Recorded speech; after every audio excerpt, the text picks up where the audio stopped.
Oggy, ओए Oggy, hopefully the dog is fine, he is doing okay now.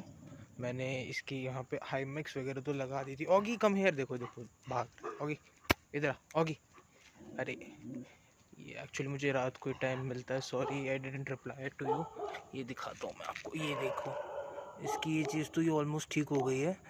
And hopefully इसका ये बस ये ज़ख़म भी जल्दी से भर जाए। ज़ख़म भर गया ऑलमोस्ट, मतलब पर यहाँ पे ना ये एक्चुअली बस स्किन सी थोड़ी रफ सी स्किन रह गई। यहाँ पे बाल आ जाएंगे तो ये और बेटर हो जाएगा।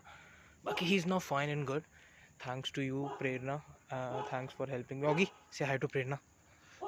देखो नाउ ही इज़ फाइन। अब ये मतलब मैंने दवाई तो अब मैंने इसके लगानी छोड़ दी है, बट हाँ ठीक हो गया है ये।